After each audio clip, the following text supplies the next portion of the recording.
अगर मैं एक्सेल की बात करूं तो जो एक्सेल होता है वो आप लोगों का एक तरीके का एप्लीकेशन सॉफ्टवेयर है, माइक्रोसॉफ्ट एक्सेल। ये जो आप लोगों का एक्सेल है ना, ये एक्सेल किसका पार्ट है गाइस? ये आप लोगों के एमएस ऑफिस का पार्ट है। और ऑफिस जो है वो आप लोगों का एक एप्लीकेशन सॉफ्टवेयर है। यहां तक तो हमको पता है, ये तो हम पढ़ते आ रहे हैं। पर एमएस एक्सेल जो होता है वो किसके लिए यूज होता है? देखिए, ये आप लोगों का data in the form of tables, जिसको मैथमेटिकल लैंग्वेज में हम रिलेशन बोलते हैं, उसके लिए यूज किया जाता है। कुछ इंपॉर्टेंट पॉइंट्स लिखवा रही हूं, ऊपर कॉपी में नोट डाउन कर लेना है ना। कुछ इंपॉर्टेंट पॉइंट है जो बता रही हूं। अब सीन ऐसा, इस तरीके से आप लोगों के पास में दो पार्टीशनिंग होती है।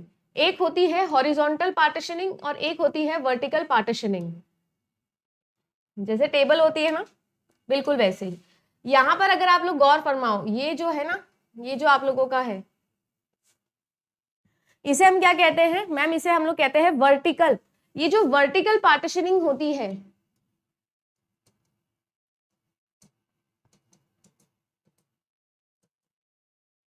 इसे हम कहते हैं कॉलम्स। ये कोई बड़ी बात नहीं है, आप लोग जानते हो। बट इसे हम लोग कहते हैं एट्रीब्यूट्स। किस नाम से जानते हैं? एट्रीब्यूट्स, या इसको हम लोग फील्ड्स के नाम से भी जानते हैं। ठीक है। और ये जो होती है ना आप लोगों की, ये कंप्लीट रो, जिसको आपने टेबल में पढ़ा भी होगा, ये कहलाती है रो, या ये कहलाती है टपल, या इसको आप कह सकते हो हॉरिजॉन्टल पार्टीशनिंग, है ना। हाँ, कल का पीडीएफ में शेयर कर दूंगी कृष्णा, कोई दिक्कत नहीं है ना। आप शांत रहो, मैं कर दूंगी, टेंशन मत लो, ठीक है। अभी बचा है उसका कुछ पार्ट। अब सीन ऐसा है, ये रो और column, vertical partitioning and horizontal partitioning. अब अगर बात करें तो एमएस एक्सेल के अंदर हमारे पास में एक रो और एक कॉलम के इस इंटरसेक्शन से हमारे पास में जो है वो क्या आती है गाइस? वो आती है हमारे पास में एक सेल वैल्यू। इसे हम क्या कहते हैं? Sale value. पूरे के पूरे एक्सेल के अंदर जितने भी फॉर्मूलेज आप पढ़ोगे, सारे के सारे आप लोगों के लिए क्या होते हैं? एक्सेल में सेल के अंदर ही कैलकुलेट किए जाते हैं। अब आपके पास में, क्योंकि आपको पता है ना कि एक होती है हेडर रो और एक होता है आपका हेडर वैल्यूज, कॉलम वैल्यूज होती है। यहां पर इस तरीके से ऊपर एक होती है फॉर्मूला बार। फॉर्मूला बार बोल सकते हो इसको आप। क्यों बोल सकते हो? क्योंकि आप जिस भी सेल पर हो, करंटली आप जिस भी सेल पर काम कर रहे हो, वो सेल की वैल्यू यहां पर आपको शो करता है एक्सेल के अंदर। आप जिस भी सेल को क्लिक करोगे उसके अंदर जो वैल्यू लिखी होगी वो इस फॉर्मूला बार पे शो करता है। साथ ही साथ अगर आप कभी भी एक्सेल के ऊपर कोई भी फॉर्मूला अप्लाई करते हो तो हर फॉर्मूला हमेशा इक्वल्स टू से स्टार्ट होता है, और ये इक्वल्स टू के बाद भी जो वैल्यू लिखी होती है वो यहीं लिखी होती है। जो भी आउटपुट आएगा वो भी सबसे पहले यहीं पर आपको शो होता है। ठीक है, ये तो कुछ बेसिक सी चीज है जो इतनी इंपॉर्टेंट नहीं भी है, बस जानना जरूरी था कि होता क्या है। अब सीन ऐसा है, एक आप लोगों को याद रखना है, जो आप लोगों के यहाँ पर कॉलम के नंबर्स होते हैं वो कुछ इस तरीके से होते हैं, 1 2 3 4 इस तरीके से होता है। और जो आप लोगों के इस तरीके से यहाँ पर डिवाइडेशंस होते हैं, ये तो रो नंबर्स हो गए। जो कॉलम होते हैं वो आपके अल्फाबेटिकल ऑर्डर में होते हैं, जैसे कि A B C D E F and till Z। ठीक है, जो आप लोगों की रोज होती है ऐसे 1 2 3 नंबर में होती है, और जो आपके कॉलम्स होते हैं वो अल्फाबेटिकल लेटर्स के थ्रू होते हैं, A B C D। अब मैं आप लोगों से अगर पूछूं कि ये वाला सेल क्या नाम से जाना जाएगा, तो देखो आपको पहले लिखना है कॉलम और फिर लिखना है रो नंबर, तो ये A1 के नाम से जाना जाएगा।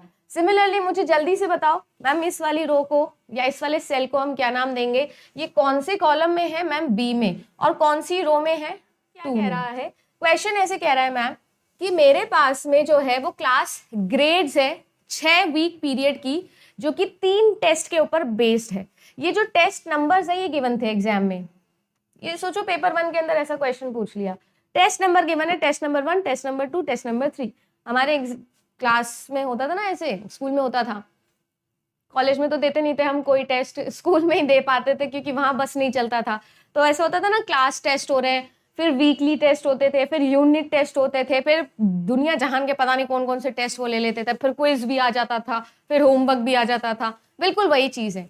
अब आपके पास में 3 टेस्ट गिवन थे, फिर आप लोगों को गिवन है कि इनका जो वेरिएबल वैल्यूज है वो हम कैसे काउंट कर रहे हैं।